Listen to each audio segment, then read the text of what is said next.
Hi, I am Emma, and I will guide you through our mobile application to show some key features you may find helpful when you as a consumer looking for energy, or when you as a provider try to share your surplus energy with others.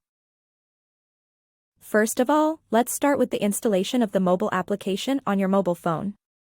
Use the web browser on your mobile phone to access the website by typing the following website address called URL. See the address below. Once the website is loaded, read and follow the initial hint which shows up on the top of the map to perform the installation of the mobile application on your mobile phone home screen. This procedure is slightly different in the case of iOS or Android devices.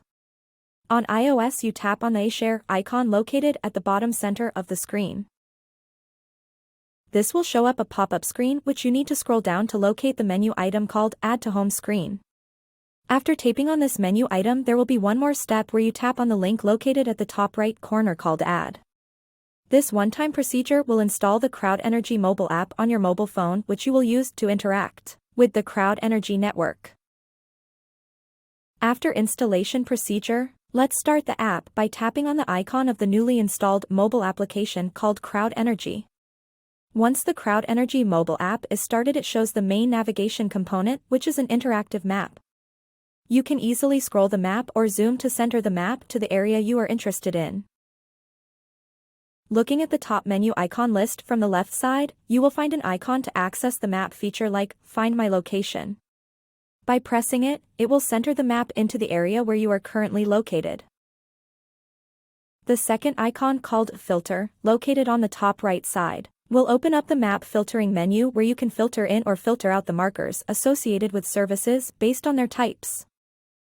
Now, let's look at the map more closely. We can see two markers located in this area. They represent services which are usually charging points where crowd consumers can find energy for their electric cars or scooters.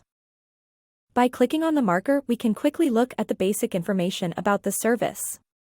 This includes a description of service location, the current status of the service, whether it's available or in use, and the customer rating. The icon on the top left side represents the service type, whether it's smart socket, EV charger, or parking. The icon on the top right side indicates whether you have successfully logged into the mobile app. For authenticated users, there is a button called Select that allows users to access the screen with more detailed information, which includes the pricing details and the options to activate the service. To authenticate into the mobile app, the user needs to log in first. To access the login screen, click on the Settings icon located on the bottom right. On the login screen, you can choose to sign in case you already have an account with us or to sign up in case you don't. In that case, a new account needs to be created. To create a new account, click on the tab called Create Account. You need to specify a username, password, and email address. We recommend using a strong password.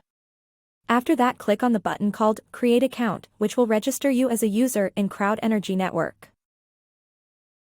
After you have created your account and verified your email address, you logged in as an authenticated user.